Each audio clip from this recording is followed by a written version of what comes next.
if everyone will silence their cell phones and please take their seat. We're getting ready to start the meeting. All ready? All right, it's 6:00 p.m. I'm going to call the council to order. Please rise for the invocation and pledge of allegiance. Councilman Easley is going to have our prayer. We'll bow our heads. Dear Heavenly Father, we come to you this evening looking for wisdom. I pray that you would give each and every one of us the thoughts and the mentality to make the right decisions for the best interests of the city of Keene. May everything we do bring glory to you, glory to our citizens. Amen. I pledge allegiance to the flag of the United States of America, to the republic for which it stands, one nation, under God, indivisible, with liberty and justice for all. And now the Texas flag. Honor the Texas flag. I pledge allegiance to thee, Texas, one state, under God, one and indivisible. Y'all may be seated. I want to thank everyone for being here tonight. It is September 4, 2025. I just have one announcement. Just to let everyone know, September 16 is National Voter Registration Day. Volunteers will be here at City Hall from 10 a.m. until 2 p.m. to get residents registered or to update their registration. Otherwise, forms are available in the lobby. October 6 is the last day to register to vote to participate in the November 4 election. There are several Texas constitutional amendments on the ballot. All right, at this time, I have a proclamation to present, and I believe I have Ernest Aaron here, chairman of the Texas Coba Marin community, and other leadership of the TKMC. If you will meet me at the podium.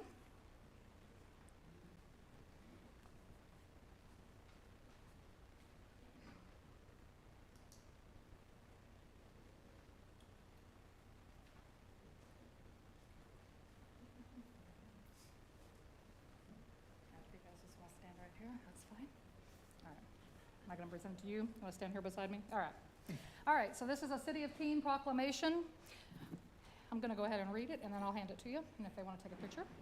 Whereas the United States of America is a vibrant nation strengthened by the diverse cultures, traditions, and contributions of its many ethnic communities, and whereas the Marshallese community has enriched our city with its unique history, culture, and achievements since their settling in Johnson County in the 1980s, in search of better education, healthcare, and employment opportunities.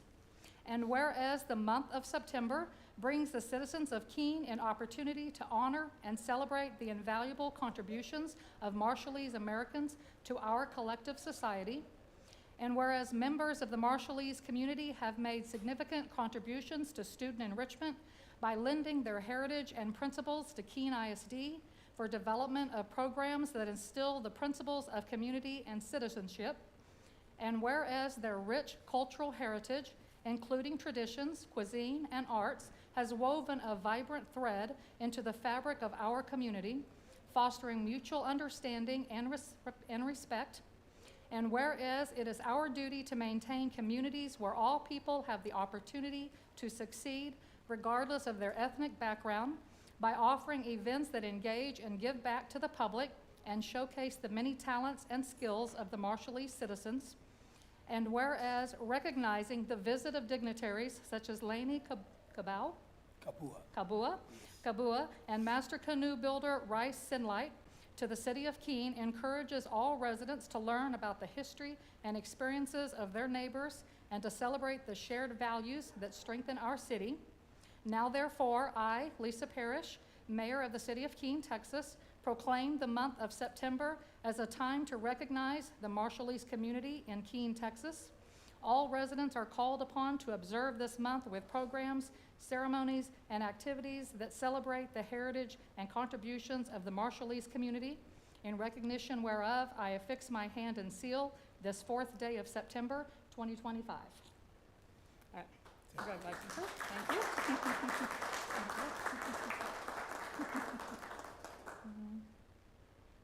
Got it? All right, thank you. Thank you very much. Thanks, you guys. Thank you. Thank you.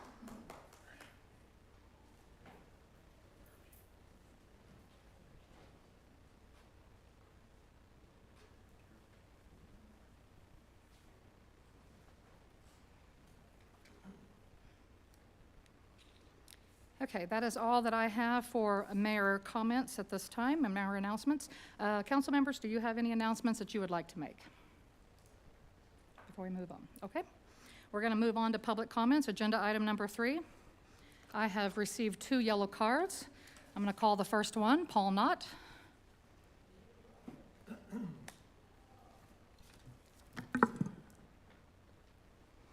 Okay, good, excuse me, good evening, Mayor and Council.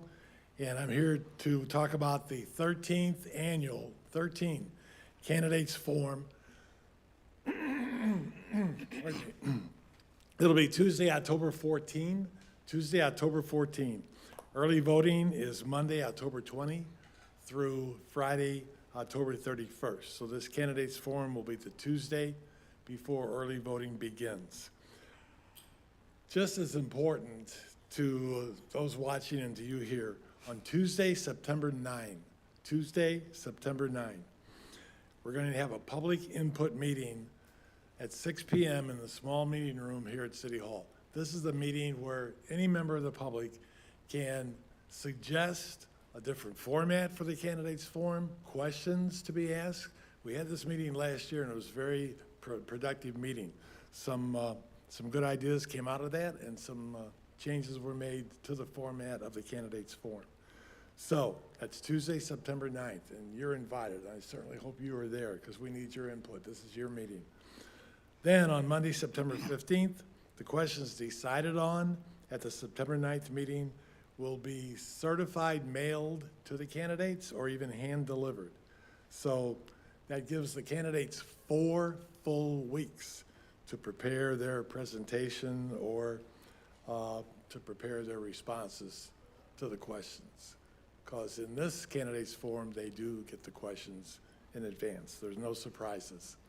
So, okay, so that candidates forum is Tuesday, October 14th. Gives you plenty of time to arrange your schedule and for you to be there. Yes, Mr. Foster? 6 p.m.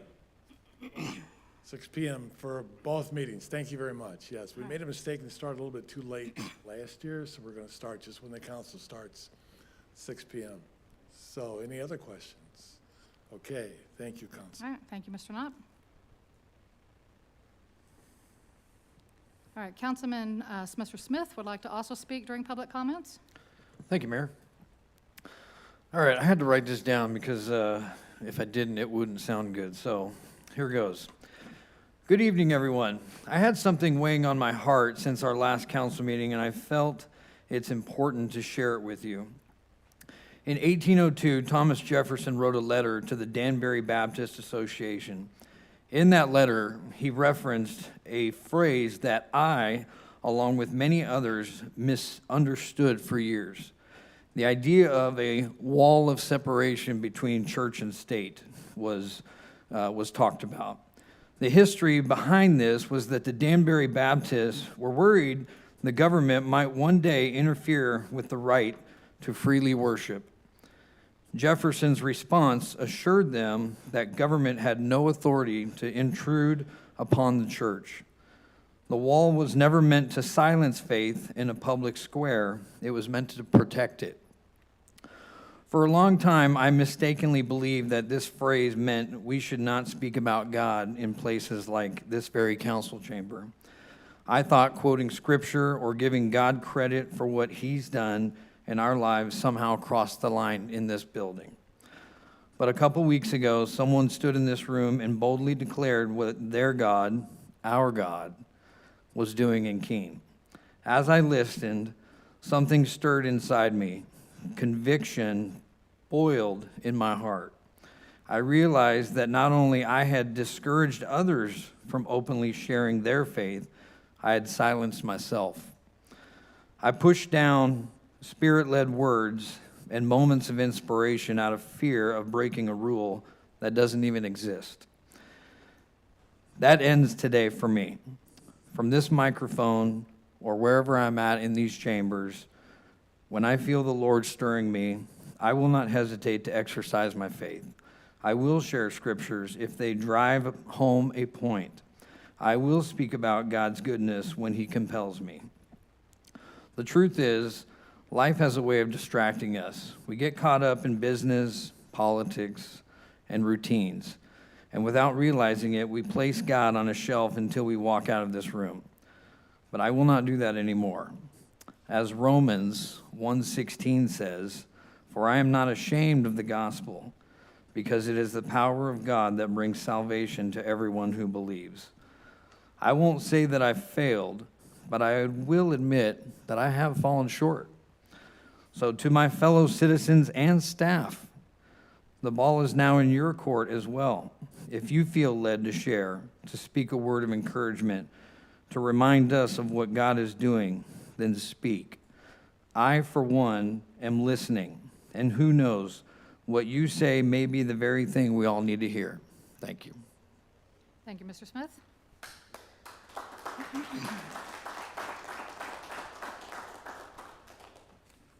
Okay, that's all the yellow cards that I have for tonight. Is there anybody that's present that would like to speak that did not fill out a yellow card? Okay, we're going to move on to agenda item number 4, reports, city manager's comments. Mr. Seitz? Good evening, council, members, mayor, citizens. Just some kind of housekeeping things that I think some people are curious about. Fairview Street update, the east side curbs are all done. They're working on the west side curbs now, and all utilities are done. So the hardest part, the utilities, was kind of, it took Atmos just like a month to even find where all their lines and everything were. And so the utilities part really kind of set this project back longer than we thought. So once the curbs are, the west side curb is done, it should be done really, really quick. So I asked for an ETA. Contractors don't want to give you an ETA. But the good news is the hard parts are done. So anyway, so that is progressing. Santa Fe Street, they have started on that. And it was funny because a citizen actually, that I was talking to a citizen, and he said, back when these streets were made in Keene, it's very apparent to me that they definitely preyed on these streets. And I kind of laughed and I said, well, why do you say that? And he says, well, because we complain about these streets, but they should be a whole lot worse because underneath this asphalt, there is no road base. And I kind of didn't want to believe that. So when our crew got in there and started digging up Santa Fe Street, sure enough, right underneath the asphalt was nothing but dirt. So we don't want to just patch. We are trying to, as we repair these infrastructural things, we want to make sure that it's going to last, and then we will still pray over them because we want them to last a long time. But it's having to get dug down a lot more. Road base is coming in. So the way it's looking, as long as rain doesn't delay Santa Fe, what we're doing on Santa Fe should be done by the end of next week. So we were hoping it would be a week job. It's turned into a 2.5-week job, but it is being done right. And then the marquee sign is still in California. We're just waiting for it to clear customs. As soon as that is done, the crew is ready to get that installed as well. So a lot of things getting. And then also in October, we've started prepping for this next year. So October, we'll also be talking about some pretty exciting grant, really strong possibilities that address a lot of things that this community wants, which is sidewalks and designating downtown. And anyway, so as I'm bringing those details together, just be prepared in October. We'll be having that conversation. So good things are continuing to happen for our wonderful little city, and the Lord is leading, as my staff knows I like to say. So, and thank you for your comments, Councilman Troy. All right, any questions for Mr. Seitz? So I have a question. Yep. Regarding Fairview Street. Yep.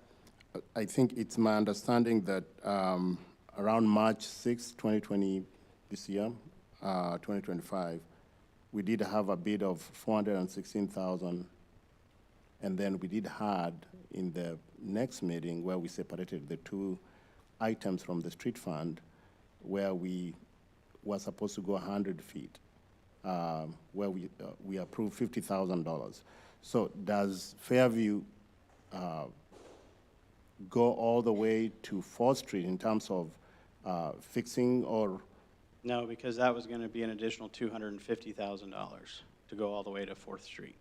But that information was not relayed to us. The understanding was like we are going to finish everything from where it was supposed to stop at up to 4th Street. And we can go back and look at the minutes, but the way I understood it was to go all the way was going to require us to pay another $250,000, and last I knew, we did not vote on that to happen.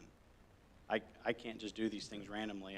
We go by whatever's directed, so our staff, so, I'm just saying, we were never told that it would take 250 to go all the way to 4th Street. Yeah, The information we were given, 50,000, additional 50,000 from street fund, will take it all the way to 4th Street. I'll go back and look, but I'm pretty confident that our meeting will, I mean, we would have loved for that to happen, but based on the grant amount, it was for almost to, what is that? Just past 3rd Street. Yeah, just past 3rd Street, and then almost to, what's the one that goes by the elementary school? Pecan, okay, yeah. So almost to Pecan and almost to 4th. But again, my memory reminds me saying that that little bit left, that part of the road was not that bad. So it didn't make sense to spend $250,000 for that little last section.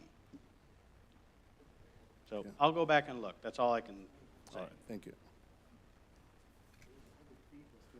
Yeah, it was, Every 100 feet was Yeah. $50,000. And so we only did an additional 100 feet because we only felt that next 50 feet section was the worst part of the road. We wanted to take care of the worst part of the road, but we didn't think it was necessary to spend an additional, because it was still going to be 500 feet, which was going to be an additional $250,000. So you hear me joke all the time about it'll only take me $394 million to replace all the roads in Keene, and that's based on that number from that evening. That's when I went home and I said, I wonder how much it would cost me to do all the roads in Keene. So I took that $50,000 number and figured out the miles in Keene, so. Okay, thank you, Mr. All right, Sides. thank Any other questions, Mr. Sides? Okay. Moving on, agenda item number 5, we do not have any public hearings scheduled for tonight, so we're going to move on to a consent agenda. I do need to let council know that we need to remove item 6D from the agenda. There's actually, if you notice, a duplicate. C and D are actually the exact same wording, and it should have been 2 different wordings for 2 different things. So the contract that was supposed to be done under 6D, we're going to push to the next meeting. So we need to approve the consent agenda without D, Okay, Mayor, by excluding D. Does anybody else would like to pull something? I'd like to pull item E.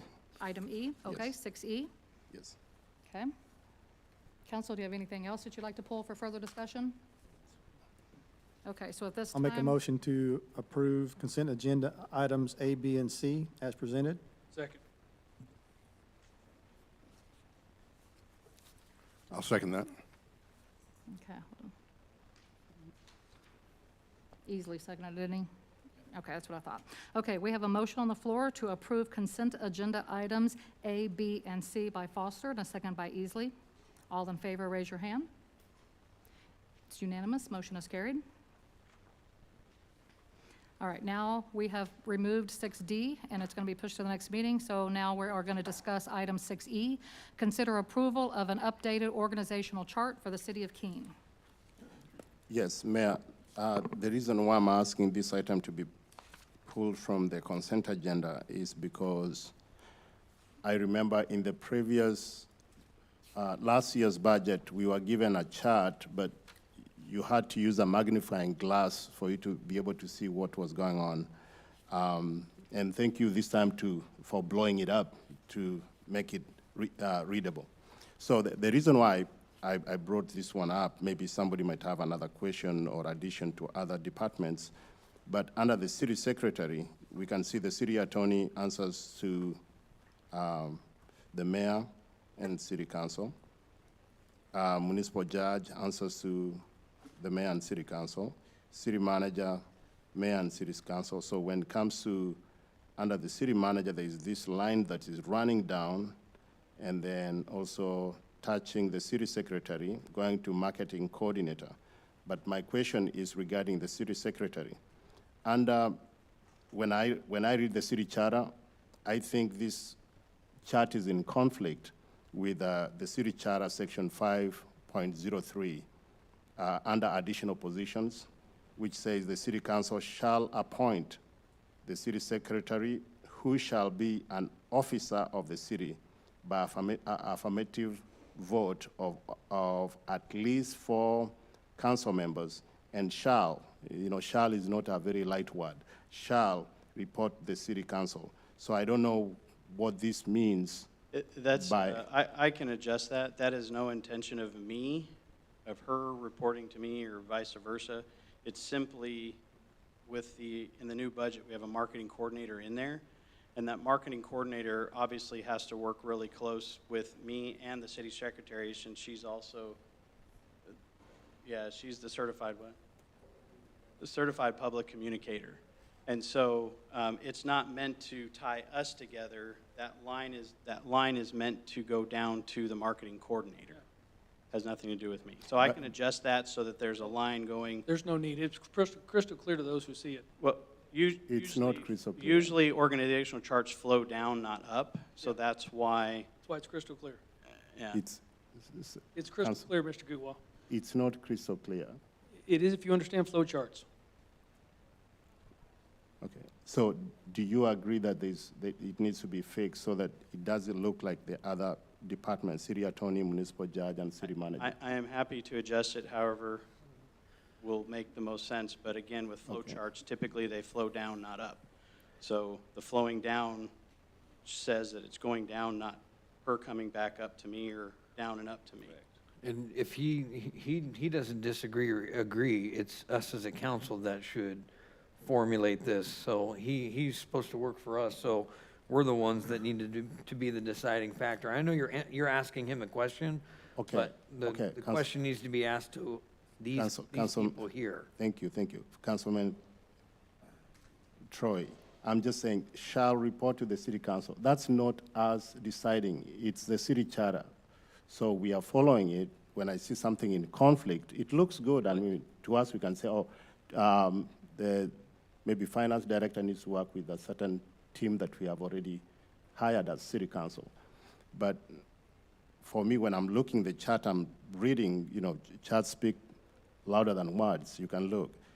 This attachment means either the marketing coordinator is answering to the city manager and also is answering to the city secretary, or the city secretary. That's what it means. It's Okay, exactly. There's no but or. the city There is no secretary or. is also answering to the city manager or the marketing coordinator. I mean, just if you can fix that so it looks like the other ones, I'm okay with that. I still don't see the conflict, Mr. Gutwal. So who is the marketing coordinator answering to? Who's their direct supervisor? Well, that individual would ideally report, well, to both of us, because if I'm giving direction, she also has to approve anything the marketing person, Yeah. Anything the marketing person wants to put out. The same thing we did with Orna. This is the exact same way. I would give direction to Orna on what to do, but Orna would have to go to her, because of her position, to approve anything that went out. So it's kind of, I know the problem is that you both answer to the council. So we're just trying to figure out how that would work then, because what if the council then, if this is an employee of the secretary, what if the council wants to tell the secretary to tell the marketing coordinator something, but it's in conflict with what you're telling the secretary to tell the marketing coordinator to do? Then we've got an issue. That, I think, is what he's saying. But don't we tell both of them at the same time? Because the charter only allows us to tell the secretary what to do, so it doesn't allow us to tell a marketing coordinator what to do. So we've got a problem under the charter, because we only have 4 designated employees: city manager, the judge, the city secretary. That's what we're saying. We don't have in the charter a marketing coordinator, It's not reporting to us. It's reporting to the city manager and the city secretary. but if it's reporting to her and she reports to us, then theoretically, we're telling the marketing coordinator what to do through Holly. No, we do the That's same no thing. more That's what than we're us. trying to say. Well, Is excuse that me, not right? Hold on. No, that's not correct, No. because that would be just like me telling, Yeah. we've come to an idea here. The marketing coordinator will report to me, and she will proofread anything that goes out.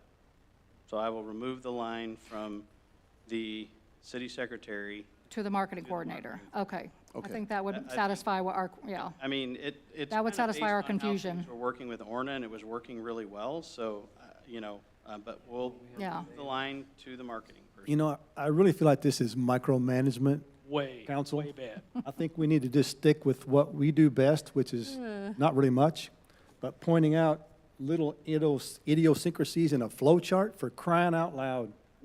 I make a motion that we accept E as written. Second.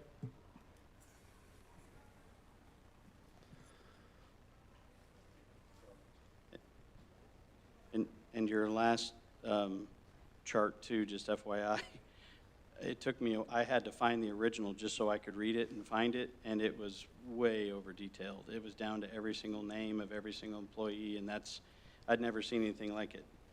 So I appreciate you appreciating that it's been simplified. All right, I have a motion on the floor to accept item 6D as recommended by Foster and a second by Easley. I'm sorry, E, I'm sorry, I said D. E, any further discussion on this motion? Okay, Mayor, I know we tend to ignore what's in black and white. The attorney is here. It might not be a big deal, but if somebody comes here and asks, so this chart shows this marketing coordinator is answerable to 2 people, but this person, it doesn't match. It's like in the city charter, we say the city manager shall appoint 1 person that might be an interim city manager in case he's sick or is away for a few weeks or a few days. With all due And then- respect, and Councilman then- Goode, we just agreed to take that line off of the city secretary, correct? You just But you made a said motion to accept it as presented, I thought. As presented. With the, okay, You didn't say take Okay. the line out okay, in your motion. I don't take the line out. So you're amending your motion? No, he's not amending his motion. He wants to leave it as presented as, There's no conflict in my book. I don't see where you're going. I don't understand your method of thought of Okay. this process. It might not be an issue to you. It's like the city charter says, the city manager shall appoint 1 person that shall be in place of, act as an interim city manager. And you're worried. And then- Hold on, Steve, and then- let me and then- clarify. okay. Clarify that statement. I have the Need to floor. Clarify that. Just Mr. give me Easley, a, would you please let Mr. Goodwin finish? okay. So, and then here, the city manager comes with 2 people or 3 people. The city charter says 1. Will you have a problem with that?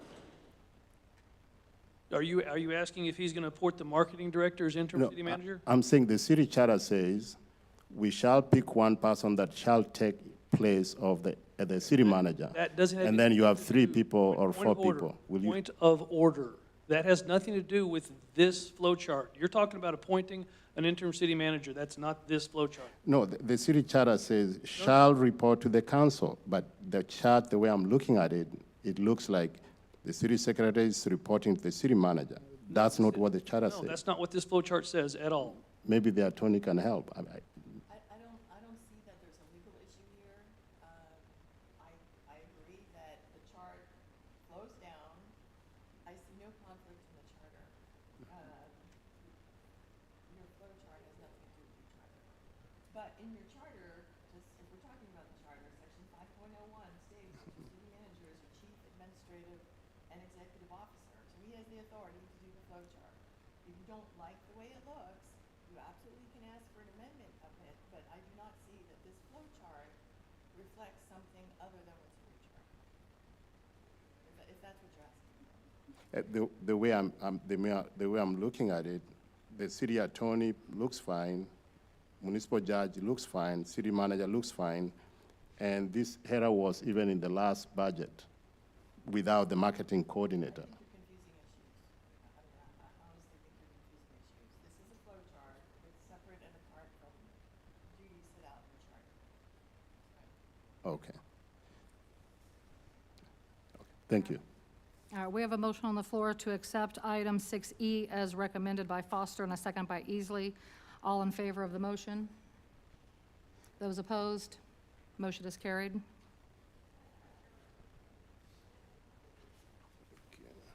Okay, that's it for the consent agenda.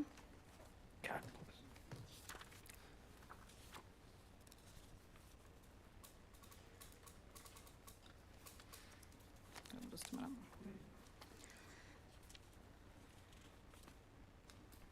Okay, agenda number 7, Review, discuss, and consider possible action or direction to staff on updating Keene City Ordinances, Section 72.10, parking certain vehicles, trailers, and mobile homes within zoning districts on city-owned property.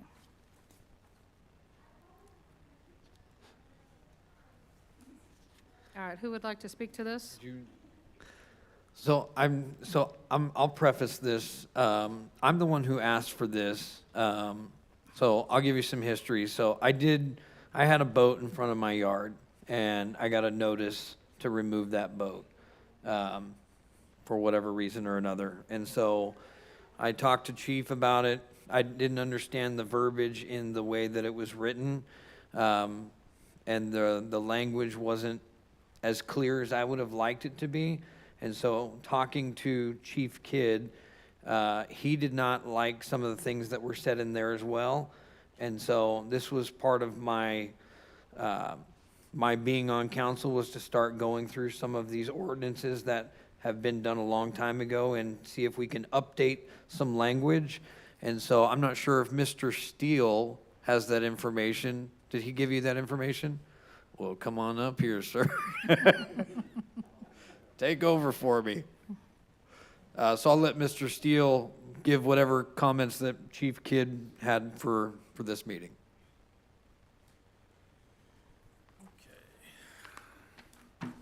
Afternoon, Mayor, Council. Basically, all I was told that there was an issue when I started reading this particular ordinance. It is very lengthy and it does have a lot in it, you know. Sometimes speaks to, you know, confusion when you start reading it. But what I did was kind of look at what the best practices are. That being said, the reasons that, you know, we have these type ordinances in the first place. And all I can really say is you got, you know, putting something on a street, especially narrow streets of a residence, creates a lot of problems as far as visibility, you know, obstructs visibility whenever, you know, you got kids playing or something could happen where somebody darts out in front and an accident happens. Creates the blind spots, and also it's a hazard for emergency vehicles. I mean, that brand new fire truck, you know, can't get down there because there's not enough room, especially if somebody was to park across the street at their residence. So those are kind of what they're designed for emergency traffic. And of course, it also reduces that width of the lane and the access to that area. Makes it turning difficult depending on where it's at. It also hinders street cleaning or street repair or whatever, because you got something that's permanently sitting on the street. So there's just a lot of different things out there of why it's best practices not to do it. That being said, there is exceptions in the city ordinance that do provide time frames for people to, you know, temporarily leave a vehicle there, or a trailer or a boat or whatever it needs to be. Now, when I was reading this, you know, it talks about the confusing part is, you know, you got continuous period of 72 hours. Well, if you were to hook it up according to the policy or the ordinance and drive off for, I don't know, you could just drive around the block really and then park it back there, it resets your time. So it's kind of a weird way that it's written.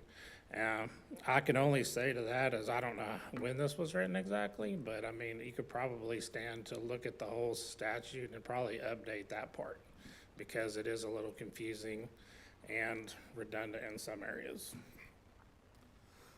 Lieutenant Steele, I have a question. Yes, sir. Did you just say that the time limit was 72 hours According to the ordinance. in the It ordinance? says, Okay. 7210 Part C, it says should be unlawful if occupied of such owner or occupant for longer period than time frame of 72 hours, provided that the removal for less than 24 hours is not interrupting the continuous 72 hours. So it starts to go down this rabbit hole, and I get the confusion. So Okay. if I was looking at that, I would say, you know, we need to, as a city, make a good decision based on safety, emergency vehicles, and come up with a good time frame to make it a little bit cleaner, because it is confusing. Would your recommendation be to keep the 72 hours or shorten it, lengthen it? Really, I mean, for me, it's anytime there's a vehicle or any kind of thing on there that's gonna obstruct or create problems, it could happen in 5 minutes, you know, so I can't really say, you know, everybody's got their life, they got things going on, they've got to drop a trailer and go do something. I mean, there's some, you know, timeframes that are reasonable, I guess. And in my mind, 72 hours is more than reasonable to leave something that you probably need to, you know, figure out where you're gonna store it. You know, they have storage facilities, they have all kinds of places if your property's not large enough or you don't wanna put it on your actual property to store some of these things. So I think it's adequate, but like I said, it bounces back and forth between, well, if you take it out and now you can go back 72 hours and it's just a give and take. So my recommendation would be for council to look at this statute in a way to maybe simplify it and make it a little more clean. Okay, thank you. One of- Just a matter of information, most subdivisions are 24 hours. Meaning you can bring your trailer, unload and load and stuff, or your truck, whatever, but 24 hours is what most of the subdivisions, HOAs, rules say, so.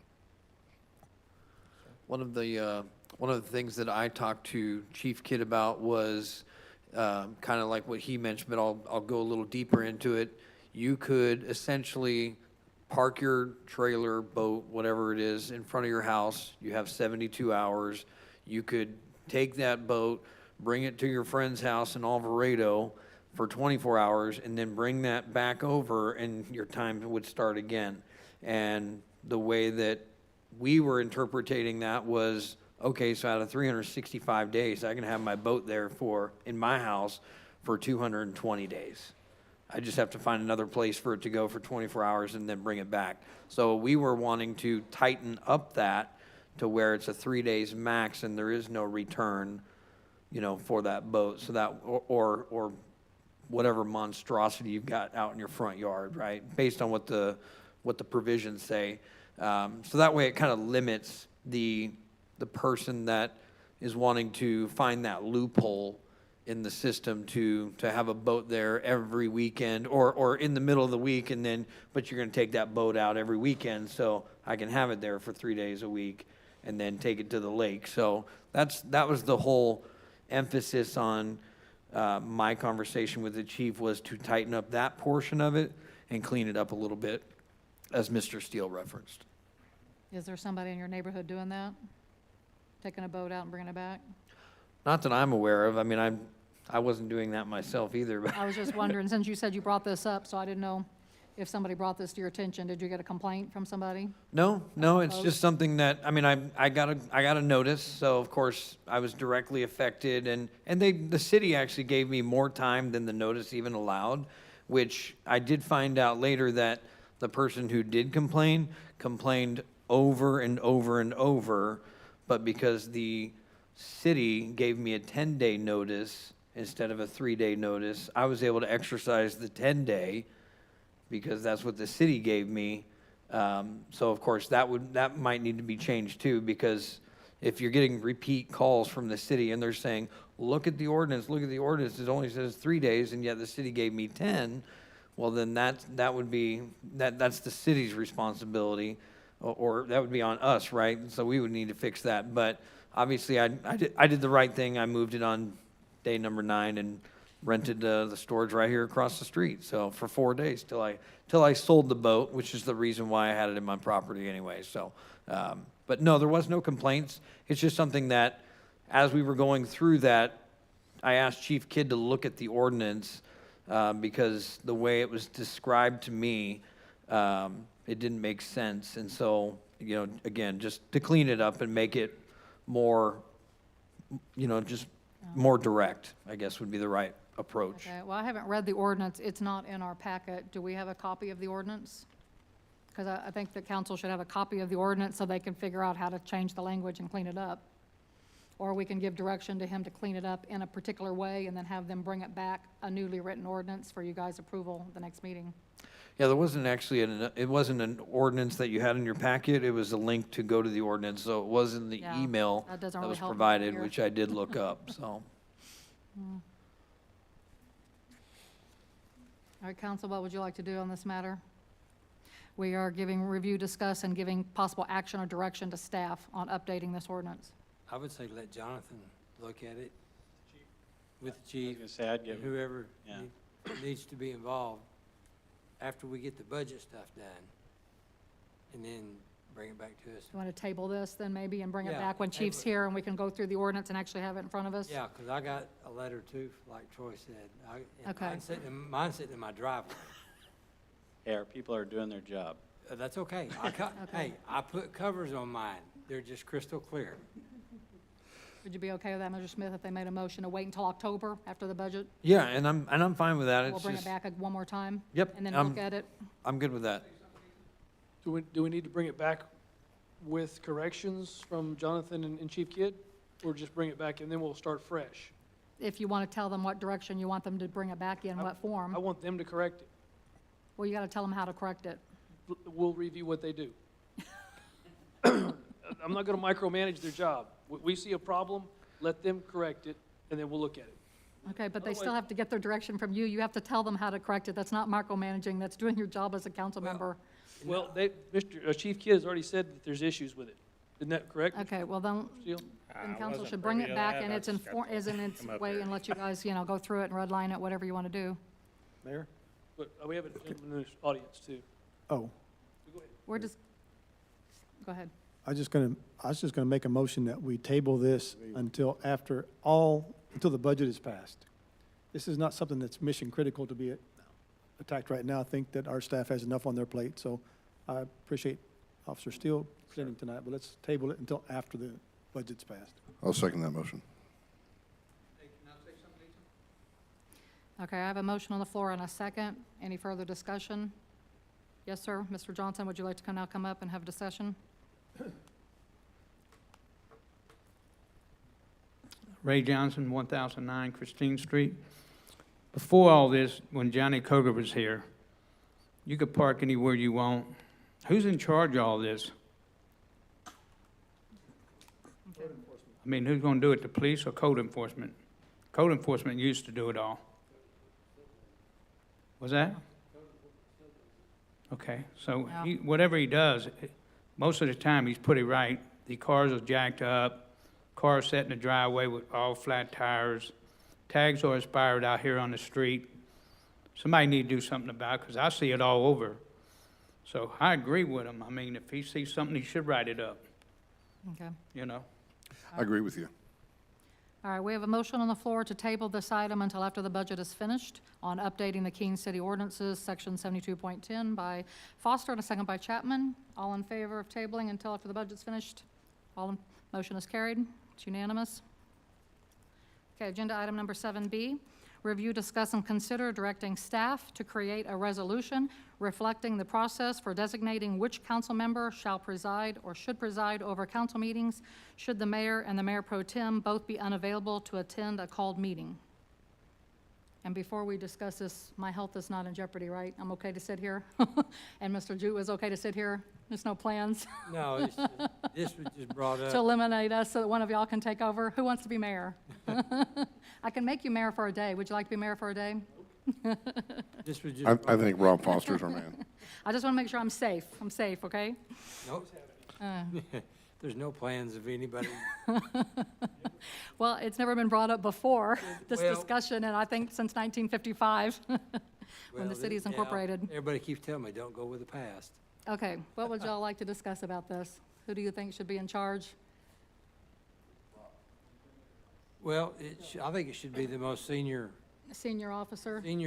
councilman, if for some reason you're gone and Thomas is So gone. senior officer who has served on council the longest? Yeah, the longest Consecutive serving- years, non-consecutive, how are you going to calculate it? Doesn't Doesn't matter. matter, just totality. Yeah. Totality of years will be the senior officer, the senior council member, totality of the years they've served will preside as the next person, and then it would go down until we have no quorum and the meeting gets canceled and it's to the not next saying person. that- If Rob wasn't available, it'd go to the next person. Yes. It's not saying that anything's gonna happen to anybody. We hope, like hell, nobody gets hurt or anything. But if you were on a trip and your Yeah. plane got stuck and Thomas was out of town and couldn't be here. It could happen, it could It happen. could happen. It could yeah. happen. I mean, I think isn't there a state law precedence for this? Not for homeless. Not for home rule cities, okay. Okay, because I thought there was for, Rules of procedure, but it's not. okay, But it would give us somebody, Organizational. yeah, organization, if y'all were both gone for whatever reason. And it should go to the senior councilman. okay. All right, council, well, give me a motion then. Okay, Mayor, I wanted We're still discussing? go ahead. I wonder, she just made a good point. Can we add that to our rules and procedures? So then that way it's not a document that we have to actually do on its own. We can just amend the document that's already there to add that language? Do whatever you want. If you want to do a resolution on this issue, you can. If you want to add it to the procedure, I mean, we already have a document in place. We just want to amend it. You could do that too? do we have the document? We have a rules and order and procedure in place. Yes, we adopted the one that, There's a two-page. One that we the attorney added, recommended. They had asked to add explanation of call to order. Okay. That was the only piece we were waiting on, and then, so this could, I guess, just be added to it as Then well. just add this. Okay. I haven't received a copy of it though either, so I need a No, copy we of haven't that. received Ma- the draft back yet. Okay, oh, okay, okay. Well, then we can just Okay. add this and he can Yeah. put it in the draft, We- since yeah, he's still we can drafting just it. Add this to the. Okay, then I need a Okay, motion Mayor- from council. Mayor and Go council, ahead. I know I've looked at big cities and small cities. They have some kind of provision that goes along that. The only issue that some of the cities have run into is when you use seniority as an option to be the mayor, the presiding officer, if the mayor is not there and the mayor pro tem is not there, is that sometimes you might run into somebody who is senior years, but they're not comfortable running the meeting, which you'll expect as an elected official, you should be able to conduct the meeting. And then it becomes a problem now. What do we do next? Do we go back and select Go back somebody? to the next, if, say, Rob's a senior person. If Rob does not feel comfortable with it, he can turn it down, and whoever the next one is. Yes, and that's why I'm We've only saying, got 6, so we can only do it 4 times. yes, and that's why I'm saying that our statement, whatever it is, should also consider that so that it's flexible, so it doesn't bring that confusion. I've seen it happen where some people, you want to give somebody's younger that can run a meeting, but because seniority kicks in and it becomes a problem. But I don't think we're gonna have a problem. Yes, in Keene, we might not have a problem. Exactly. Yes, So thank if you. we add this to the resolution, we'll be good. Yeah, all right, thank you. I'd like to make a motion that we amend the two-page document that we already currently have to add in a provision that puts this language in there that says that we can nominate the person with the most years in service. I'll second. Okay, who seconded? Me, Okay. since I started it. Okay, we have a motion on the floor to amend the two-page document, which I'm going to say is the Rules of Order and Procedure, and add in that the senior officer, the senior council member shall preside over council meetings should the mayor and the mayor pro tem both be unavailable. Okay, by Smith, second by Shaw. All in favor of this motion? It's unanimous, motion is carried. And typically, just so you all know, when I am going to be absent, and I know that, usually a little bit in advance. Sometimes it's been close to the meeting, but a lot of times I know if I'm going to be on vacation, it'll be well in advance. Then I report that to the city manager, and I also contact my mayor pro tem to see if he's available to serve. So once I know this, I'll just make sure that if he tells me he's not available, then I will go to the senior council member, give them a call. That way they have a little prep time. Because that way, I don't want you to show up and then say, oh, I got to run a meeting and I don't know what I'm doing. So catch you off guard. That way you can prepare just a little bit. Okay. All right, moving on.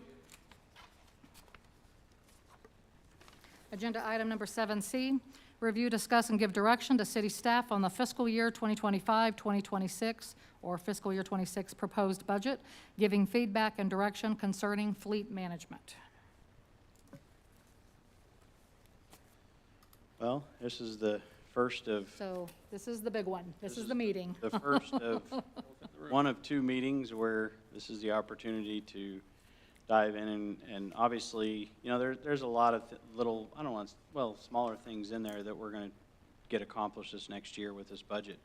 But the two big ones are obviously the fleet, and then of course, you know, our city's been 33 roughly 35% understaffed, and we are going to be adding positions, which will make us about 22% understaffed. Some of the good news is and I'm going to be leaning on Mira through this process as well, because by the time it was all over, I think we'd looked at over 3,000 lines of literally analyzing every single one. So, so the good news is I'm excited about the budget, and I hope you're excited about the budget. I hope our community's excited about it, because it addresses immediate concerns. It also addresses future concerns, as well as putting things away, so that whether the good Lord sends us grants or we just have to pay out of pocket, you know, we can take care of things that we know are going to need to get fixed. So, you know, with that being said, at this point, this is kind of your opportunity to share concerns, or, you know, now, and I will say, and the biggest reason the fleet's a big issue is because it requires a major undertaking in our software. And again, I vowed that we're going to set things up right. And so the reason the fleet section was in a spreadsheet and not in the budget was because I wasn't going to waste my team spending hours and hours setting up a system properly just to have it shot down, and then it's just, you know, out of 3,000 lines, I guarantee you there's another 1,000 lines of data there that have a bunch of zeros behind it because there's nothing in there. And I'm not going to add another 500 lines, you know, to our general ledger. So that's kind of the biggest reason. You know, it is what it is when it comes to the reporting. I can assure you that if this is a direction that we all feel is a good direction to go, then we will start building the back end of it. But until then, it's a spreadsheet. So for that, I do apologize, because you all know how much I don't love spreadsheets. So let's see. Here. Okay. So this is your time now to start. Go ahead. Mayor. All right, well, let's start, I guess, with the first page. If everyone will turn to page 23. This is just the general fund comprehensive summary. We can just let the citizens know what the bottom line is. Can I ask a question first? On the, You have a different way just, to, huh? go ahead. On the initial page, page 54, this page, where it kind of has an overview, like an outline of the motion in the background and staff recommendations and whatnot. If I read this correctly, are you saying that we're going to have a budget surplus of $320,000 if we implement the fleet program? So either direction we go, the city will have a surplus. And this is factoring everything in, enterprise and, you know, the taxpayer side of our business. And so this is everything lumped in together. This is the ultimate overview. So with the fleet program, there would be a surplus of $320,000. And without the fleet, if you were to pull it out, would be $381,000. So either way, there is a surplus. It's just how much do you want, and do we want to move forward? So is it too soon to make a motion? Hey. Where are you getting that surplus at? Show me again. What are you talking about? 54. We're looking in the packet.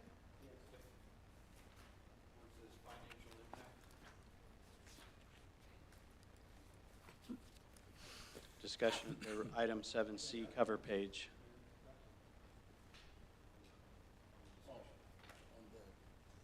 Is he talking about this page? It's a summary. Okay, hold on just a minute.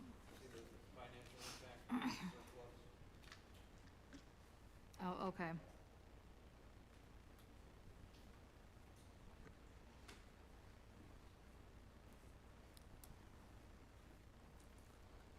Well, I'm looking at the budget and I don't see that 381 in here. I saw like 174,000. So where's the 381 coming from? I do believe you're just looking at the water and sewer. The total Oh. 381 is combined. Oh, you're counting water and sewer. Enterprise Oh. and Okay, putting it all together. That's, and if you, you know, in the next slides, it kind of breaks it down by, so that's all the surplus we'd have with both accounts combined, it's just 381? just, Yeah, we've actually had more surplus in our water sewer accounts in previous years. There's been times we've had 1 million, there's been times we've had 500,000. This one. But yeah. Mayor, we're trying to This is- fix things. I know this is the money that's supposed to fix our streets, so when we drain the water sewer account and pull money from it for other expenses, then we don't have money to fix the streets. And we've got to save for that sewer plant upgrade. So we need to be holding on to some money to set aside for that. Fixing streets doesn't come from our water sewer fund. Yes, it does. It comes from our general fund. That's why we made a separate account. Mr. Gutwa It's supposed to started a come from the couple water years sewer ago. fund. And it's also supposed to handle our sewer plant upgrade that we're supposed to be saving for in 10 years, $20 million. Make a motion. Mayor, can I make a motion? I'd like to make a motion that we go ahead and approve using the fleet management for the fiscal year 2026 and moving forward. I'll Council. second that motion. Sorry, that's the next agenda item, I think. Give direction. That's the budget. No, there's, 7C, or C. we are looking at the budget. We haven't even talked about the budget. Unless I'm missing. The item is review, discuss, and give direction to city staff on the fiscal year 2025-26 or FY26 proposed budget, giving feedback and direction concerning the fleet management. And I said, I'm in favor of the fleet management. Yes, but I'm just saying, we were talking about the budget first, and then the fleet management was supposed to be the last item, I think.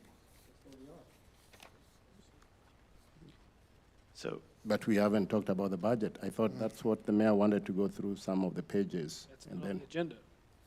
well, Budget's not on the agenda. That is the budget. I mean, it's kind of, here's the thing, again, this is new, this is my first budget season. And if we want to talk about budget, let's talk about budget, We can but talk about again, how this impacts the budget.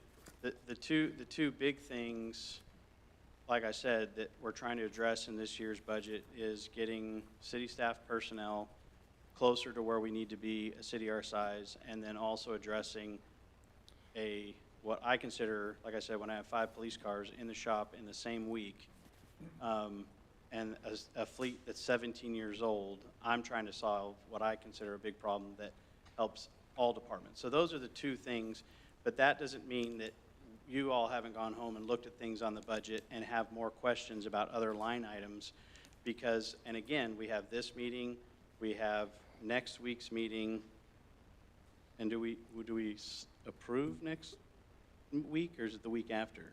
So we technically have 2 additional meetings, so I'm just trying to get feedback from Yeah. y'all so that we know what do we want to talk about the next 2 meetings before we approve it. And again, I don't want my staff spending time setting up a back end if we don't feel this is what's good for the city. That's all I'm trying to, that's why this is on here, because if we feel good about it, then I want us to move forward and get to working, because we have to completely set up a whole new revenue. It's a lot of GL numbers that have to get set up, not just in FundView, but also in ClearGov, so that we can get this into the actual budget with everything else. so from my understanding, And Mayor, just for clarification, there's only a $60,000 delta between with the fleet or without the fleet. So in your reference to the streets, that'll get us an extra 100, just a shade over 100 more feet of street for that $60,000. I think this fleet is a much better idea. Okay, well, just so we're clear, we are not approving the budget tonight. Correct. You're making a motion that you want to look at the budget with the fleet management program in it, so that the city manager can move on and now actually add the numbers into the budget, because we still have to have a public hearing.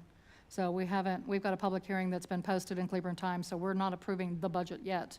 We have to still continue, yeah. He just wants to know about the fleet. I need to know that the. So you're just council giving direction to feels- add the fleet management program into this proposed budget.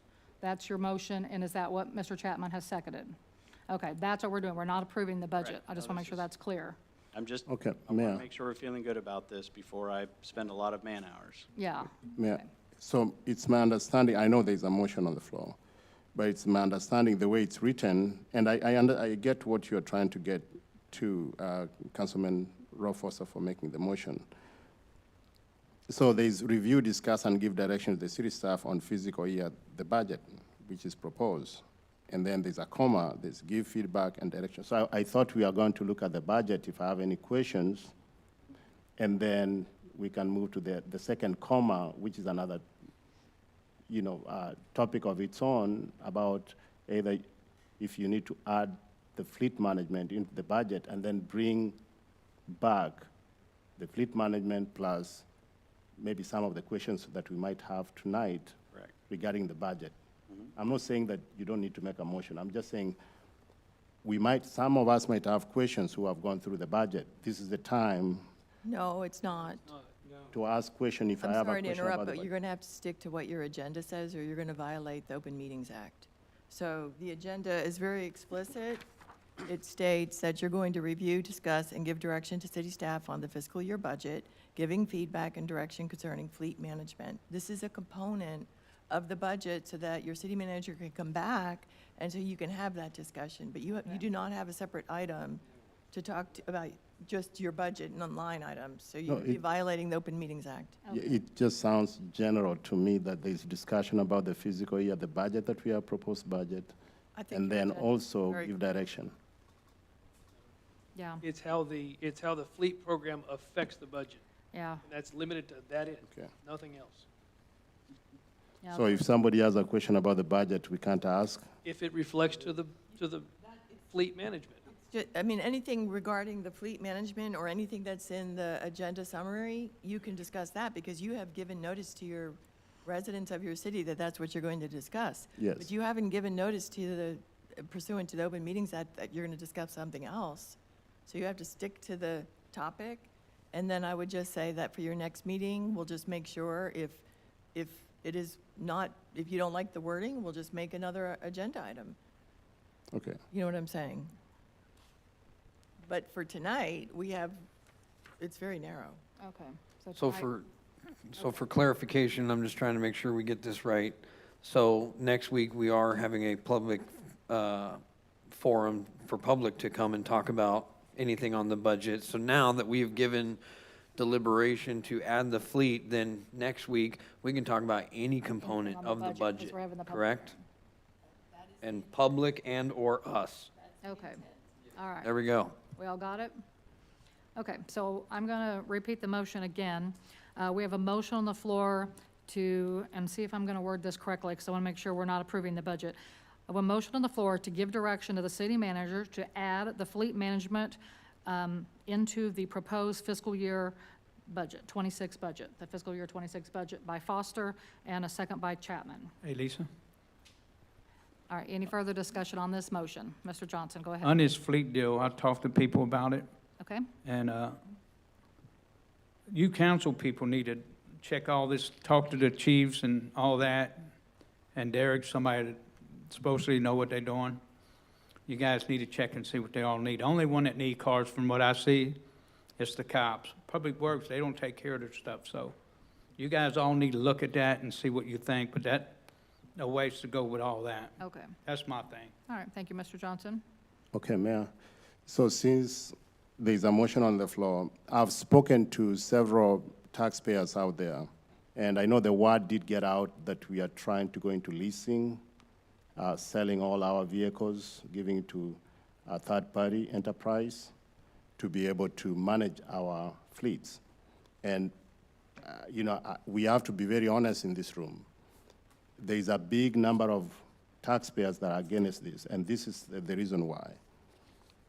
I can say this and then we can vote, whichever way we might go. So I don't want us spending time and then we make something and then the voters will speak otherwise. So it's good to know that that's going on. So from the observation and the time I've taken to speak to some of the voters and some of the taxpayers, they do normally sometimes watch YouTube, our council meetings, some of, not in large numbers, but people talk and people want to know what's going on. And when they ask, I have obligation to tell them what's going on without being biased. I have to be honest, okay, this is what's going on, and this is where we are. So general, as we make this, to spend time, the taxpayer, you say you don't have a lot of time on your hand to do the budget and other things. I have the data here for the fleet, but I can share my words and then we can move on. So leasing vehicles for 10 years on average, according to what I'm seeing here, from a leasing company or long-term lease can be a bad idea for a small city like Keene for several practical, financial, and operation reasons. Cost over time, leasing versus buying. We have had this question during our budget, even though I'm seeing some kind of savings here that we have been talking about. Leasing generally spreads payments out and keeps the city's upfront costs, what we are seeing here, like $446,422, looks manageable. Upfront costs low, but over a long period of time, like 10 years, according to this fleet management, the city often ends up paying more than the purchase price of the vehicle. There is another problem, no equity. At the end of the lease, the city does not own the vehicles. For a small city like Keene, that means repeatedly paying for assets without building capital. There is another problem, unexpected costs. Repair for older leased vehicles, which I haven't even seen the contract, may fall on the city like Keene, especially if the lease terms cap mileage or wear and tear allowances. Another problem, long-term lease locks the city into outdated vehicles if the city wants to switch to other options like electric vehicle, who knows, maybe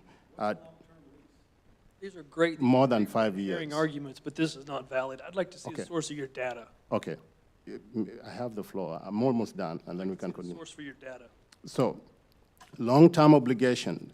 A 10-year lease is a significant recurring obligation, which can limit budget flexibility.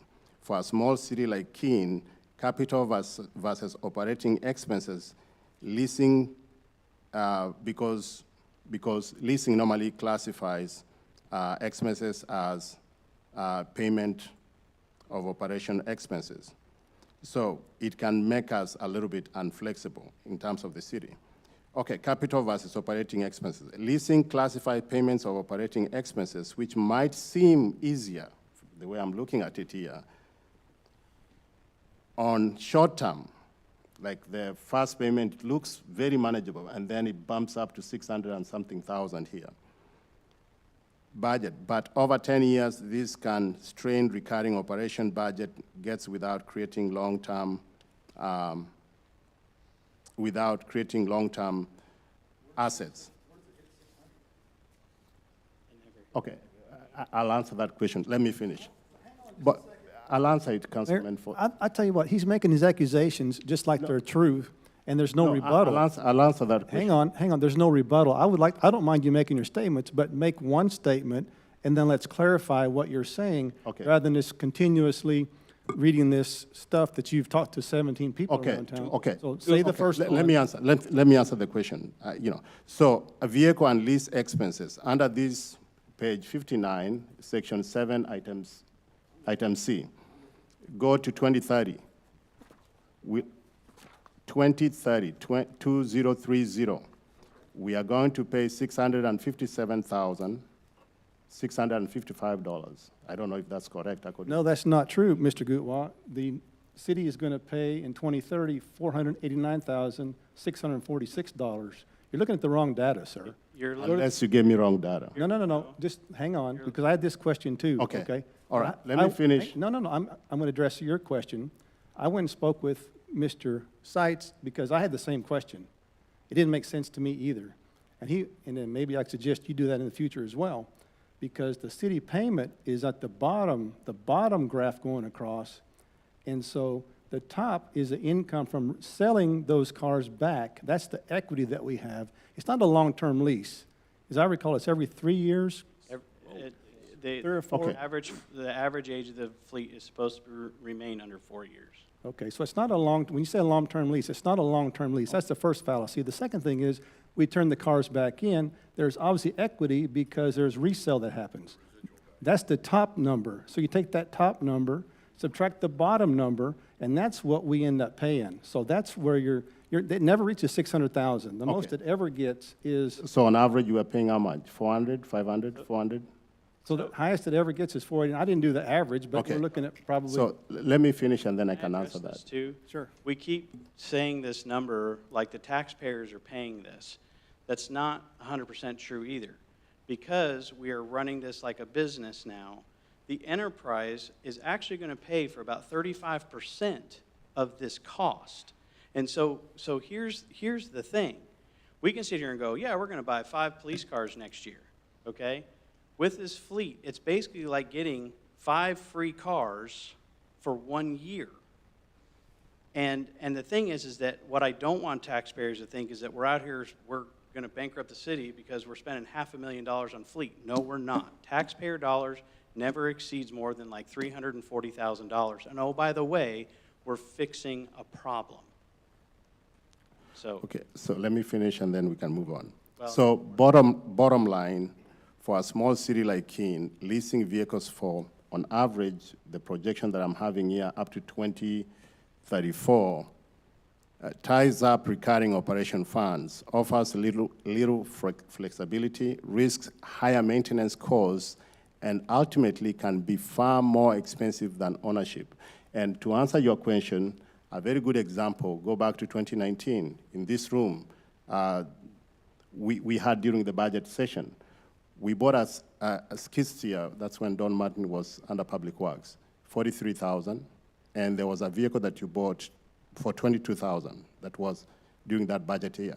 So we have never spent more than $300,000 every single year because we are always running on a thin margin. So, but now committing the city for all these years, let's say you're saying it's not 600,000, it's 400,000. How many vehicles is this? If the one vehicle is 55,000 on average. No, I'm saying 400 for 1 year, 446. So the city, I've looked at the way we spend and what normally remains at the end. As you say, surplus, this year we have that. Some years we have had 700,000, 1 million and all that stuff. And so if you have 400 and something, every single year you're making a commitment, which means those are almost 8 vehicles. Somehow we'll have a deficit, and sometimes, maybe somehow we might tell employees we have to cut some, we did that a few years ago. So I'm just saying committing 400,000 every single year or $500,000 every single year for the next 10 years, according to our budget, and we haven't had businesses. I mean, it's a very tricky road to travel. Thank you. So if I could just interject, first of all, maintenance is not a expense item with a fleet lease. That's your first thing you need to understand, okay? No, I'm talking about overall cost. When we had our maintenance, plus the vehicles we normally purchase every single year, sometimes we'll go, okay, talk about the fire department. We spent $1.4 million with the help from the county. So that's a one expense that the taxpayer through the bond, we have to pay. But now here you are saying we write a check for 1 year, on average, let's say it's 400 throughout. They're not going to come back with some other issues. So we are committing ourselves to buy almost 8 vehicles every single year. No. You're not going to get a car for $50,000. No, I'm saying we are committing to spend under fleet I know, but 400 to Councilman Goodwall, you're really, your numbers are not, I can't track your numbers, okay? So, okay, I mean, I'm tracking the 400,000, I got that, but the you eight. got that. It Okay. goes up Hang 446. on, please, sir, please. $500,000. I've listened to you for the last 18 minutes. I'd like to clarify a few things, okay? Number one, I want the taxpayers to know that their maintenance will be maintained by Enterprise for these vehicles for the life of the lease, okay? The vehicles are new every 3 to 4 years. There is no mileage cap. There is no depreciation. The numbers will be essentially what we have here because Enterprise has been doing this since what? Moby Dick was a minnow? I mean, it's been a while. This is their business, right? So these facts that you're throwing out there are not facts. They're supposition. I don't know where you get this stuff. But, So are you but hang on, I suggesting- want to say one more thing. Yes. You said 400,000 was 8 vehicles. You're not going to get 8 vehicles for 400,000. On average, we are No, average. not even on average. A car is probably going to run 70,000, a police car? 85,000, you're going to get 5 at best. Okay, So I'm not talking with- about with- police Hang car on, I'm and not fire quite, department. just follow my logic here, and it's going to be tough, but just hang on. So 5 cars a year, 5 vehicles a year. We have 30 vehicles in our fleet, give or take. So in 4 years, with the lease, we'd be getting new cars. Now we've got to start buying new cars. We're going to keep going down the road and only replacing 4 cars a year instead of 6. We're going to wind up in the same place. It's never going to end. It's always going to perpetuate where we're always going to spend $400,000, $500,000. Why not let someone else take care of the maintenance, someone else take care of this headache? It just makes sense.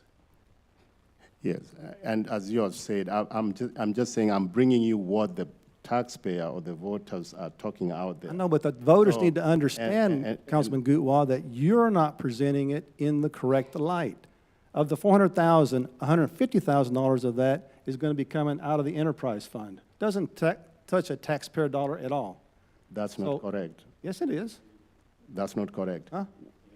180, okay, excuse me. $180,000 comes from enterprise because our finance director, and bless her heart, we're so glad to have her, has allocated funds based on utilization of the vehicles. That's where we can draw from enterprise because that's where the majority of these vehicles are going to be, or at least public works, that type of thing. And So the tax, the burden to the tax. Don't shoot the messenger. I'm just telling you, they are not happy with this. I know, but because- messenger, you need to send a Yes. message that No, these they are are the sending me to facts. tell you, so you can ignore that and move on. But we need. They tell me, and I'm like, okay. So we look at the numbers, and it doesn't make, But I've looked at these numbers. Have I've you- looked at this. Okay, but I think we'll both agree that you're wrong on the numbers, right? I'm not wrong.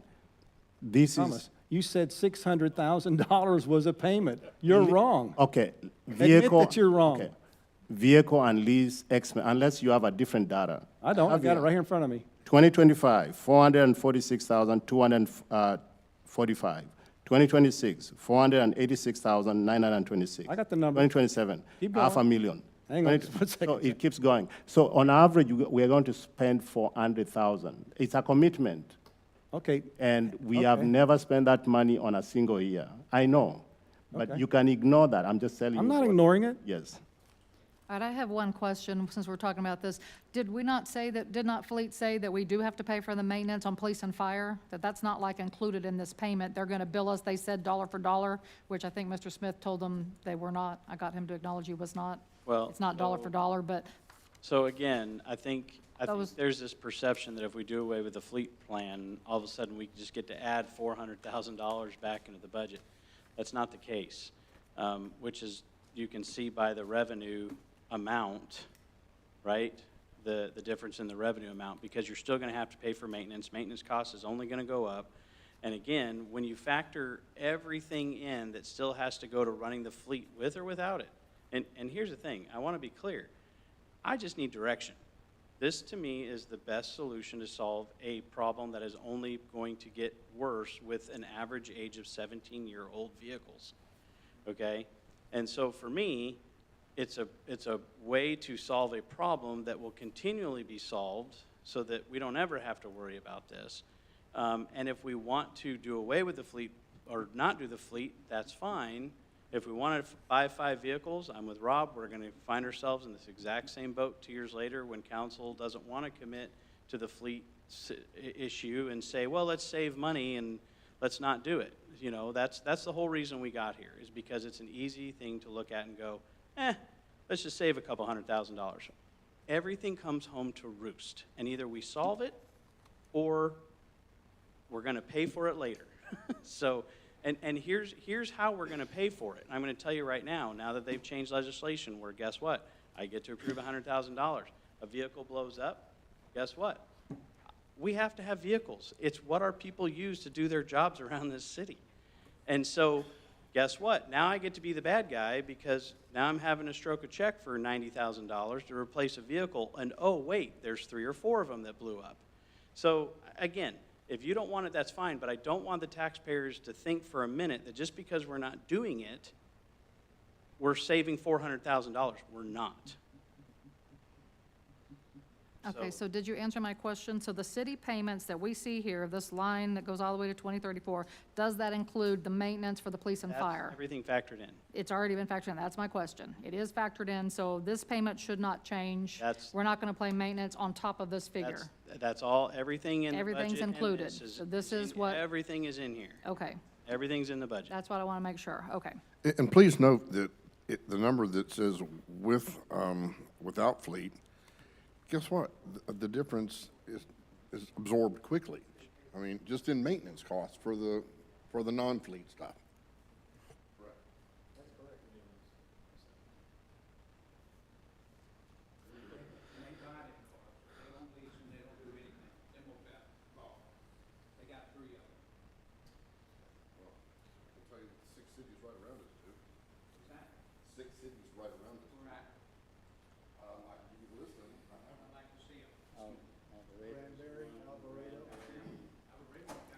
No. In fact, council, just FYI, I called Alvarado, Granbury, and I believe Joshua, and I spoke personally with either the city secretary or the city manager, and they all three said this was the best. They all went with Enterprise, and they all three said this was the best thing that we ever did. I said, what's the negative? I said, there's got to be something that's, everything has a con. They said, no, we really can't think of one. They said, we should have done this a while back. Right. So, Okay, Councilman, I know Councilman Bob Chapman just walked out. There is a way. I mean, I'm not saying that leasing is bad.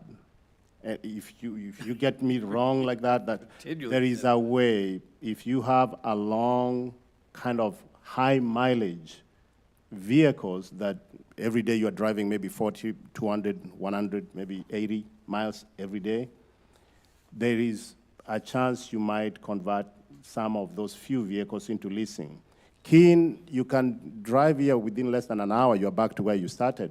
We don't have high mileage unless there's an option, especially police and fire. Yes, I understand. They go to Alvarado, they drop people at the hospital. High mileage is the worst time to do a lease, and I will argue. No, I'm just saying the vehicles that do take in long mileage, long drives, most cities, when they look at those vehicles, they'll have an option to lease.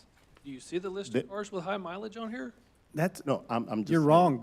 What I'm saying. You're flat Everything you said wrong. has been If- flat wrong, Mr. Okay. Dubois. You're uninformed. You can prove otherwise. I'm saying long. Well, Okay. you need to spend some time talking to Mr. Jonathan Scythe in his office.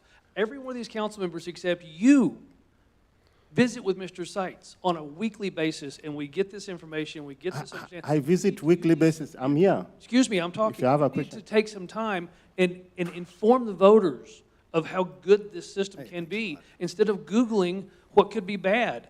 Johnson County Sheriff's Department, no. Cleburne, Okay. other cities Councilman around us Rofosa. do this lease program, and it benefits them. We He are- said it benefits. Okay, I'm a taxpayer. I pay this part of this, where it's not like I'm living We're in. all another city. taxpayers. Okay, that's good. Wouldn't be But if we weren't. this is the thing, though. This is the thing. You are comparing other cities. I've talked to them. I've talked to all these cities, even outside Johnson County, who have Wait, fleet. who'd you talk to? Because I listed mine. Who'd you talk to? Yeah, I don't need to disclose. No, let's find out. Liar. I don't I need to disclosed who disclose. I talked to. You tell me who you talked to. Okay, I've talked to the one of the cities here that is outside that did. Just name it. What is it? I can send you the list. No, I can just send you tell the me. list. I can tell you the list, but let me finish I'm what I was waiting. saying. No. I'm waiting. I think the Okay. taxpayers want to know. You brought it up. Okay. Tell the taxpayers what city you talked to. I don't need to disclose. I can share that if you need that. But let me tell you this. In public. I've spoken. This has okay. no credibility All if right. you won't disclose your source. Let me just tell you this. we are saying Venus has this, Alfredo has this. We don't compare apple to apple because they have more businesses and traffic they can absorb when they have a deficit. Keene does not have that advantage. We are buying water, which we are paying through whatever stuff. Yes, but they have more businesses. Oshawa buys more water than we do. Okay, they have more traffic than us. No, they don't. The developments No, they don't. wise. So if you say that, okay, with us, we are borrowing from our water and sewer Not to pay borrowing. the deficit for We're not- general fund. We're not borrowing. Yes, and if we run into that problem, and we have this Taj Mahal or the City Hall is also under payment. So the issue that I'm having with this is we are saying because Alfredo does it, let's commit the taxpayer $500,000 or $400,000 for the next 10 years. We're doing it anyhow. That's not a very good, We're doing I it. didn't say that at all. What I said was that they said that there was not a negative associated with the lease program. And you made a statement about high mileage vehicles being good candidates for a lease. And I will tell you from personal experience that I had to pay for mileage because I ran my leased vehicle over the assigned mileage, and it cost me 10, 15 cents a mile for every mile over the lease. but Hang on, I'm almost done. These vehicles don't have a mileage cap.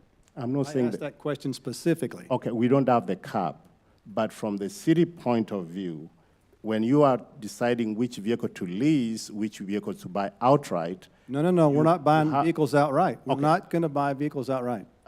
but we are making a decision to go with fleet management. Right. Yeah, So one of the things you look at, which vehicles does drive high mileage and which ones are low mileage. If you put the low mileage Oh, into my the goodness. You lease, know what? I Mr. just Kewell. want to call the question. We're leasing you. them all. This is just, I'd like to kind of. Thank you. I want to chime in real quick if Go possible. ahead, Mr. Smith.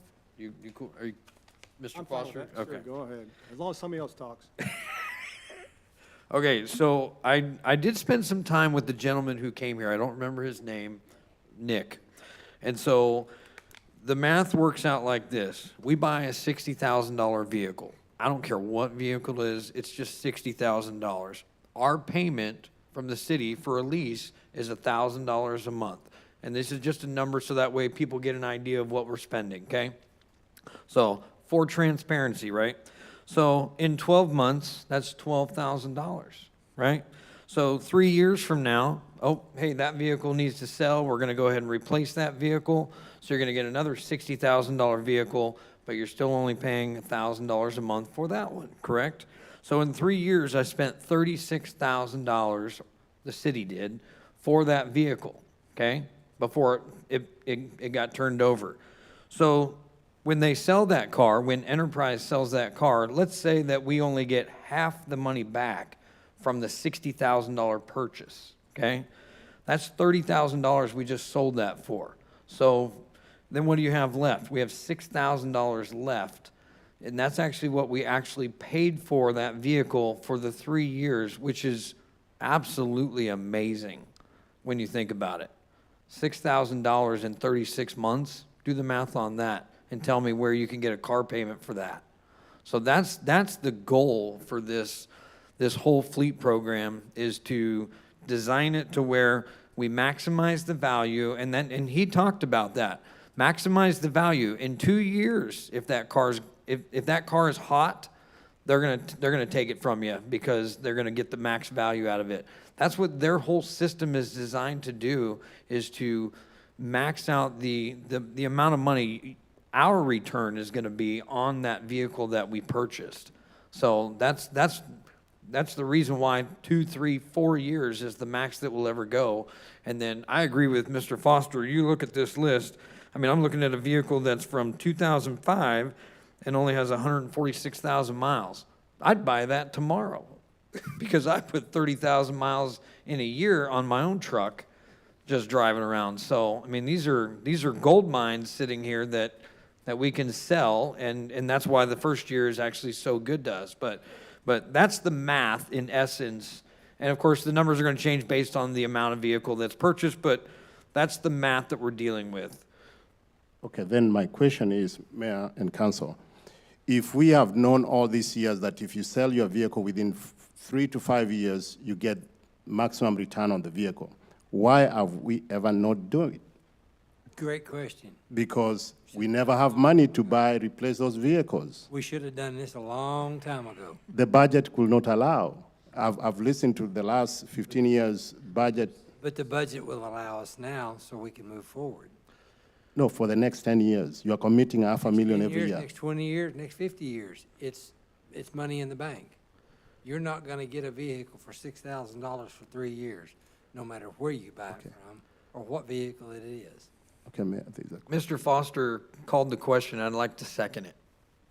All right, I'd like to hear from, Yeah, we can hear what Mr. Bowl has to say. Caleb Bull, 202 Shady Oak Road. So I know I heard Mr. Foster talking about Rio Vista, Alvarado, Burleson, Joshua. I have one question. What's the difference with those towns versus ours? They're not landlocked. We have no more room to grow. What we have, we can alter things here and there, just like Arlington can do. They're landlocked. They cannot expand. They can go up, which means they're tearing down stuff to do that. That is our situation. We don't have room outside of the ground we have right now. So this year, okay, you approved this budget. Next year, we still have another, 54 miles of roads to do? And then, is it 2030, we have that big waste management system that's got to be done. Potentially. We have all of that we have to be thinking about as well. How much revenue is this town going to bring in with all these other projects going on when we're landlocked? That means no more growth. That means, again, even if you fill up every bit of this and you go, oh, we've got $400 million to work with every single year, which I know that's not realistic. What do we do at that point? We've already spoken for all that budget with all these other issues that have to be fixed. Before that, like I said, I've already said several times, I've watched our maintenance guys out there. I've done road maintenance myself. What I see with these guys doing, it lasts maybe 30 days. I plowed for 6 months in Pennsylvania on roads I personally fixed. They lasted longer. These guys do not put the quality in that they could. We have a very poor maintenance program in this town. Adding more expenses every single year, such as the fleet management program, hey, that's good for the vehicles, but when the people aren't actually doing anything, and I'm not meaning not totally doing anything, but doing the job that they should be doing, the job that they're hired for, okay? The rest of us citizens out here, we pay that. You know, this next year, 27 budget comes out, what happens if you don't have the revenue come in from all the taxes that you think you're gonna get? Right now, I've watched 2 developments. You've got one development that has a few homes in it, plenty of room for more. You got another one, has a model home in it, and then another model home. No more building going on there. That's gonna take a few years before all of that revenue starts coming in. Before we start spending money we don't have yet, we need to make sure that we are not going into the red. And I do not think right now is the time to be doing that. It's insane. I mean, look at the state level, look at the federal level. They're constantly spending money they don't even have and saying it's not the taxpayers' money. This building is taxpayer. These lights on, taxpayer. Everything about this town started with taxpayers, period. Saying it's not taxpayer money, how do you think a government operates? It's all taxpayer money, period, including the water. That's taxpayer money, period. People need to start realizing that. Government does not operate on free money. Okay, yeah, our federal government might print more money, but it ain't free money. We all need to be looking at that. That's all I see. Your personal budgets, you don't do that, do you?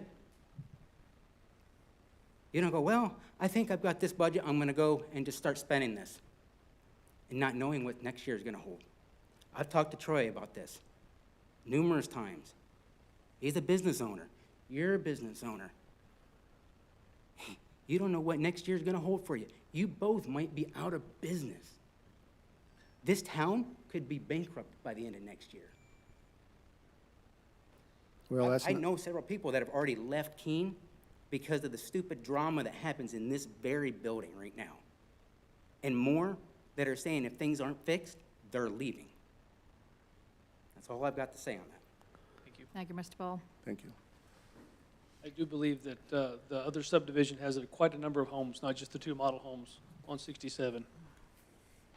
All right. And I would add too that the median price of these homes that are coming in are very, very reasonable, much, much less than most other cities that are around us. So we're going to attract them just for that reason. We're going to attract buyers for that reason. and water and sewer are a business entity.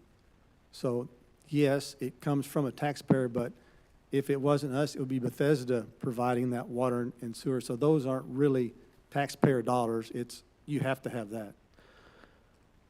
One thing I'd like to add is the last time we were in budget talks, we did talk about the fact that there were so many permits, and I can't remember how many permits that she talked, 90-something home permits that were done. So I'm talking for me.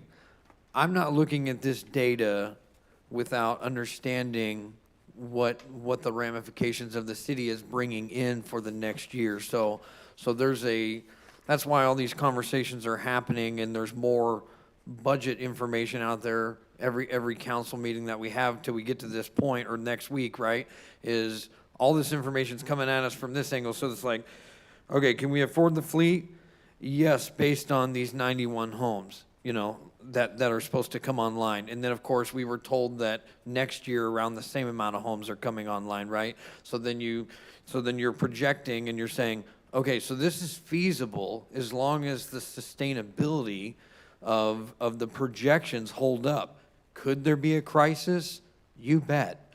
But then that's where we would have to go to the table, do a budget amendment at the, mid-year, and say we're going to have to cut some costs if we want to keep the fleet, or if we say we're going to need to get rid of this fleet because we can't afford that. So I don't want the citizens to think that I'm not thinking of the total cloud, right? I mean, there's all these clouds, but when you bring them all together, that's where the whole thing fits together. And you say, can this be possible? Because let's face it, budget is just a fictional number based on previous data. Best guess. Best guess, exactly. So we're all learning as we do this together year by year, because it is based on previous year's data and potential growth in the next year.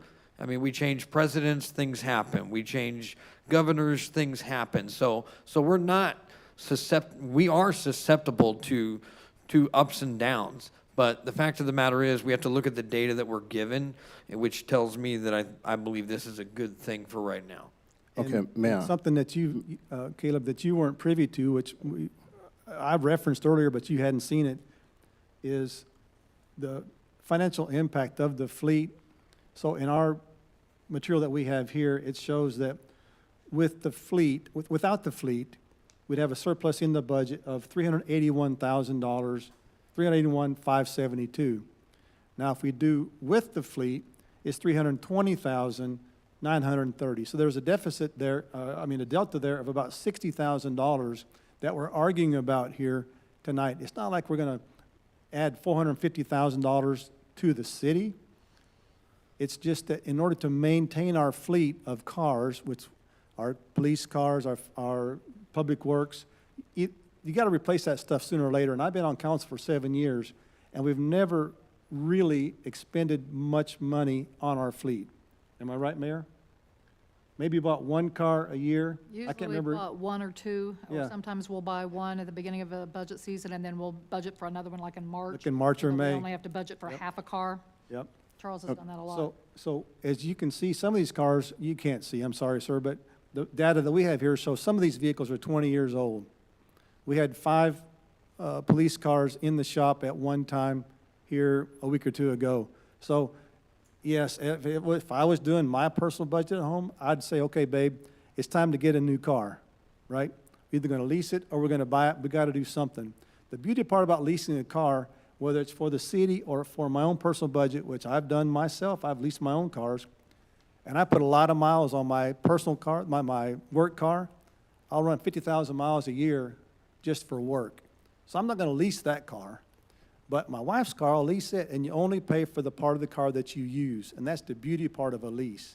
So I think that's what people, taxpayers, and what people need to understand is with the lease, you're only, like Councilman Smith pointed out, it's got a residual value that we will recoup at the end of the 3 years or 4 years when we turn the car in. So in my mind, I don't understand why we've got it, without the fleet, it's 331. With the fleet, it's, or 381 versus 320.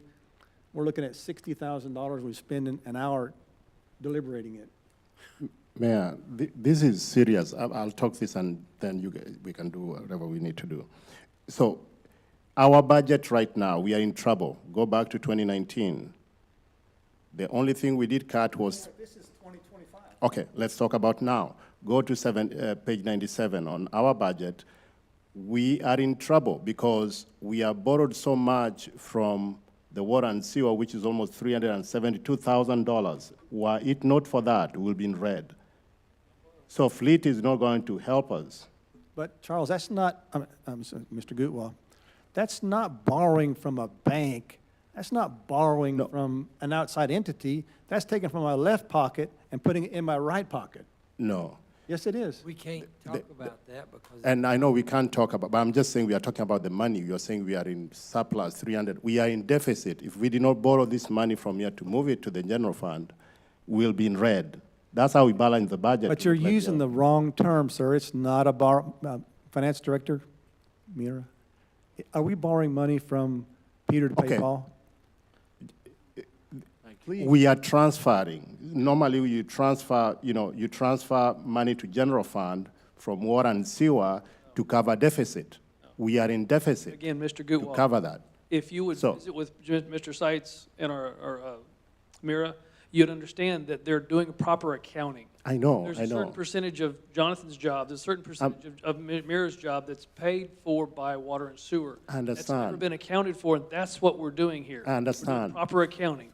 And I'd have to Yes. remind us, we are going way off of the reservation here. Sorry, you're making the city attorney really nervous. So anyway, so what I'm saying is, don't say that we are saving so much money with the fleet management. I've just brought you what I've heard from out there, like the taxpayer doesn't want this thing, the way they were against We have to this inform the building. taxpayer of the proper ways we're doing things. We're doing proper accounting now, All right, thank you. and it will get things done correctly. All right, let me go Ready back to and go. call for the motion. Can we end this discussion? Okay. I have a motion on the floor by Foster to give direction to the city manager to add the fleet management program into the proposed fiscal year 26 budget, bring it back to council. Seconded by Chapman. All in favor, raise your hand. Those opposed? Motion is carried. All right, agenda item number 8, executive session. We do not have an executive session scheduled tonight, so we can skip agenda item number 9. Now we're on to agenda item number 10, requests for future agenda items. Scheduled for, I'm just going to say what's on the paper here, scheduled for the next meeting. We are scheduled for a council meeting September 11, next Thursday. We have a personnel policy update, holiday leave that was tabled from the August 21st meeting, sorry. So that will be on the next meeting. Do you have anything else to add to the next meeting besides the budget that will I also be do. on it with the proposed hearing? I do. Yes, sir? I talked with Jonathan earlier this week, and I don't know who we need to do or how we need to go about it, but we have a serious traffic problem at 805, Pioneer, and at North College. We need to be considering talking to TxDOT about extending the turn lane from the duck pond to City Hall. And this is something we'll need to attack after budget season, but we need to start looking into that because we've had serious wrecks on that area. Okay, so 805 and what now? 805, Pioneer, and North College, the three Pioneer. streets between where we don't have a turn lane. Since I live behind City Hall, I'm exiting that a lot in the mornings Oh, okay. with school traffic. And there's people passing on the shoulders, so So we we're need a gonna turn ask- lane to connect the turn, You want to discuss asking TxDOT for a turning lane? connect the turn lanes. Okay. Anything else, council? All right, it's 7:44 PM. Meeting is adjourned.